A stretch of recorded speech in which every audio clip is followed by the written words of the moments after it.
I'm trying to think. So I actually looked it up, and my last stream was September 1st. So this is exactly 1 month that I've been gone. And it's been a crazy, crazy month. I'll certainly tell you that. I have been doing absolutely fucking nothing. I'm gonna be real. Like, it's not like I've been working hard on stuff or I've been doing anything crazy.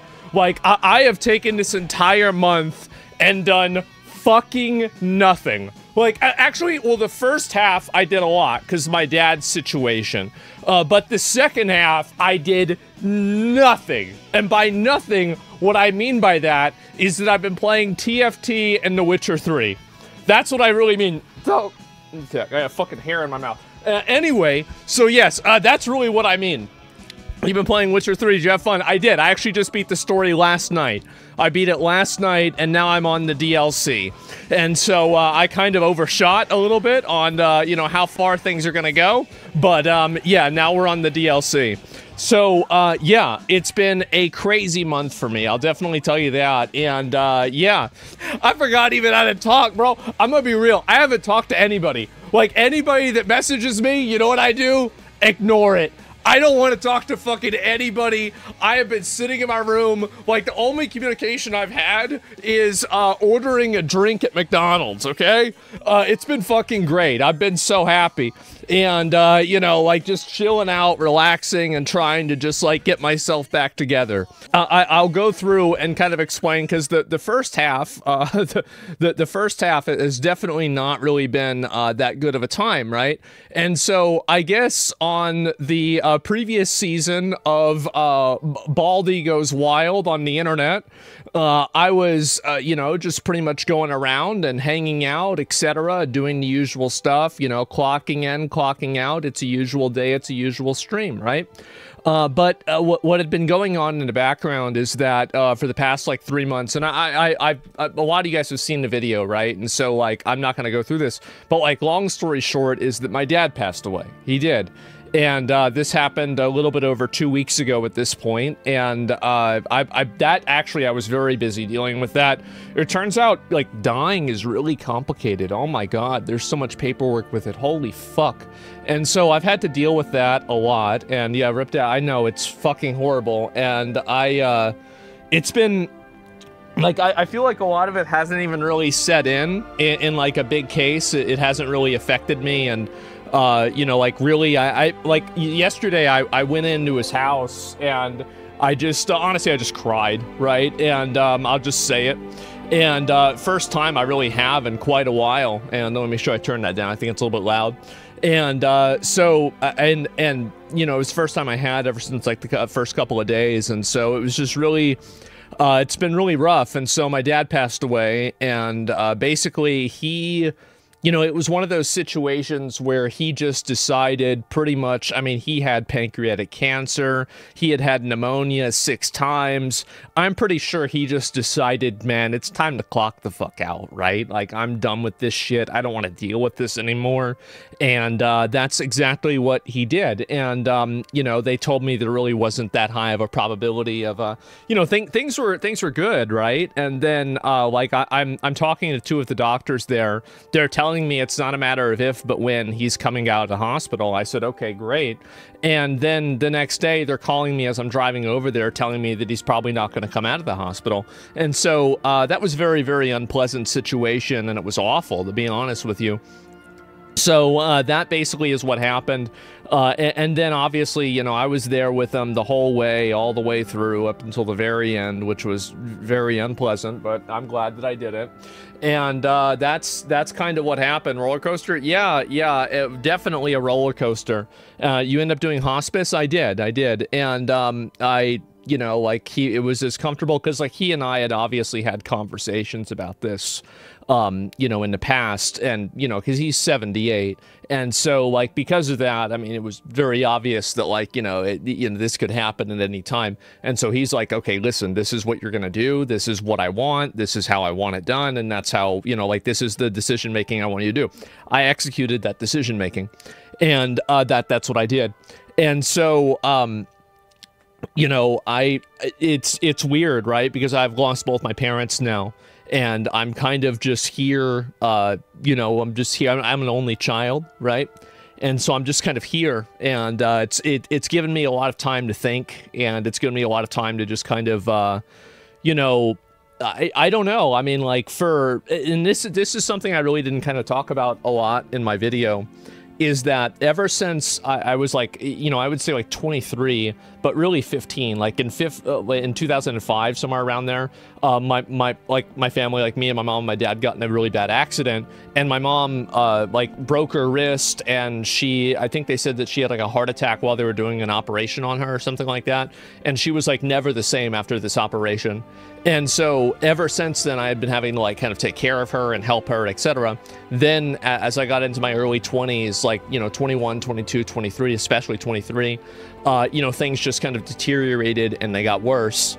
And so at that point, like, I couldn't really move out. I couldn't, you know, go and, you know, pursue anything that I wanted to do because my mom didn't have anybody else. You know, she was here in Austin, Texas, all her family's in Florida.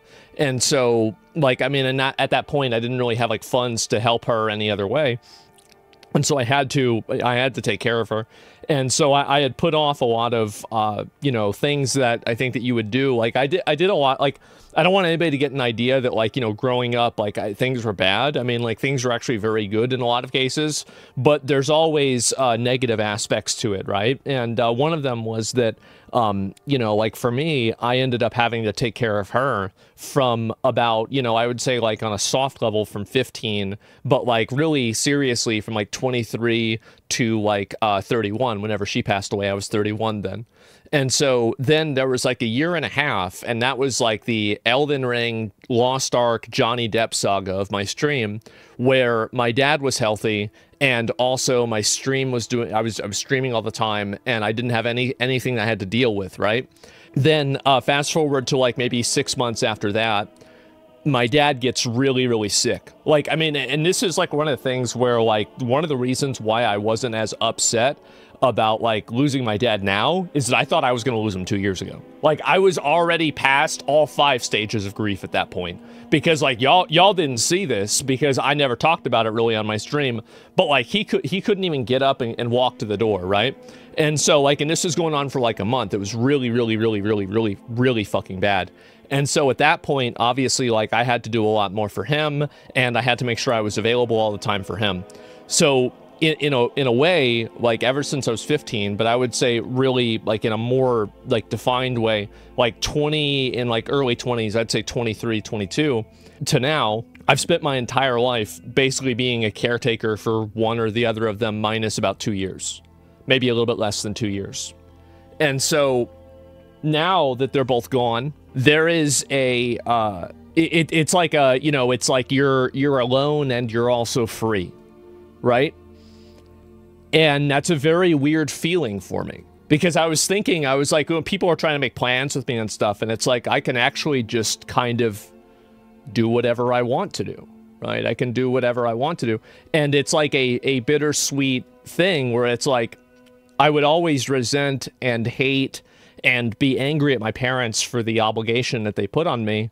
But it's unfortunate now that I wish I'd do anything to have it back. But you can't go back, and that's why we're here. My dad, 3 or 4 days, he's on hospice.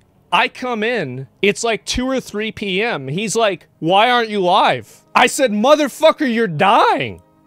"What do you mean, why am I not live?" He says, "Oh, right, yeah, yep." It's just, yeah, he's like, "Oh, yeah, I guess. Yeah, it kind of makes sense, right?"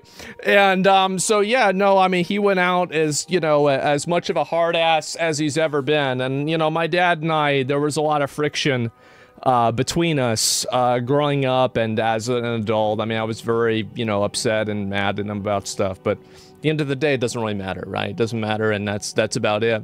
And so I was your biggest fan. He would watch me all the time, like every day, man. He would. And it's really weird for me to think about, like, you know, because he would call into the stream all the time and everything, and it's like, fuck, man. You know, like, fuck. It's the end of an era, right? And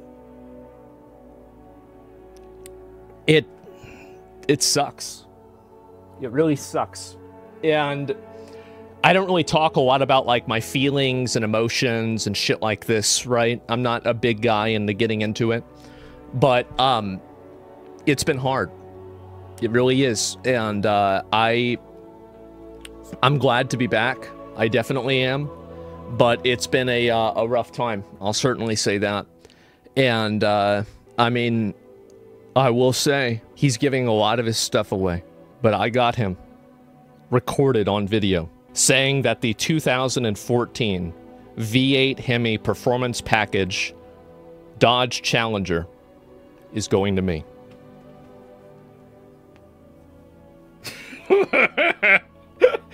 Yeah, I mean, and so I'm talking about this, and S-Fan messages me.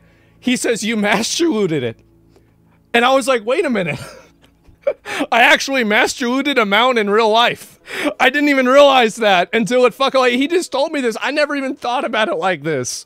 But that's what it was. Yeah, full circle. Yeah, bro, like life imitates art, right? So that's basically where it was at. And I'm trying to think what else really has been what else has been going on really with me besides that. And take us for a ride? Yeah, maybe one day I will.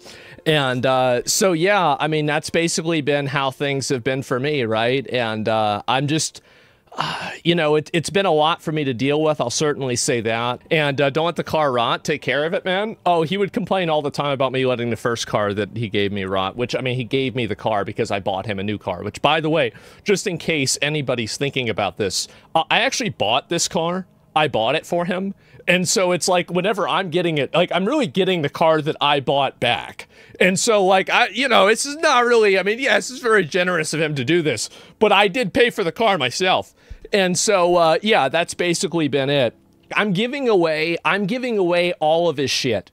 Like, I mean, not all, obviously not all of it, but like, I'm giving away like 90% of his money. I'm giving away probably even his house. I'm giving away all of his stuff. And, you know, I looked, holy fuck, oh my God. So I go over to his house regularly, right? In order to like check the mail, etc., right? Do these kinds of things.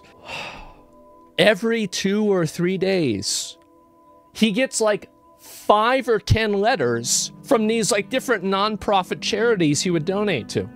He would donate to like 50 of these fucking things. And so they're sending a mail constantly asking for money. And it's like, you know, oh, this is a letter. It says, you know, $20 saves 20 dogs. If you donate $10, only 10 dogs die. How much do you want to donate? And it's like, you know, the most blatant and obvious emotional manipulation that you can possibly have. But I've decided that, you know, I'm going to contact all of these different charities and everything.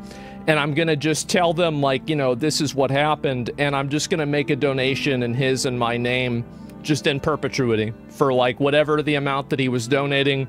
I'm just going to do that for the rest of, you know, the rest of the time. I think that's what he would have wanted to do. And so it's going to, honestly, it's going to be a huge pain in the ass. Because like calling all of them and then doing all of that, but that's what I'm gonna do. And they're scams. I mean, he donated to like Wounded Warriors Salvation Army. He used to go to the Salvation Army whenever he was like, you know, like hitchhiking around. And so like, really, I don't think it's necessarily a scam. I would be surprised if it was a scam. And so, yeah, that's what I'm gonna do. How many dogs are you gonna save? I don't know. It's up to him. And whatever he was, the amount that he was saving, that's what I will continue to save. And anyway, so that's basically what happened. That's why I've been gone. I think everybody pretty much knows that at this point. I put out a video about it, talked about it, etc. And so that's why, you know, I've taken some time off just to kind of relax and, you know, get myself under control and just kind of get back to a normal life. And that's been kind of hard for me to do, I'll be honest. You know, like, I'm still definitely pretty, you know, kind of out there, but, you know, I'm glad to be back for sure. And, you know, I picked a crazy, crazy month. He picked a crazy, crazy month to have all this stuff happen. I feel like every single, like, other day, this, what do you call it? Like, this month has just gone absolutely fucking insane, man.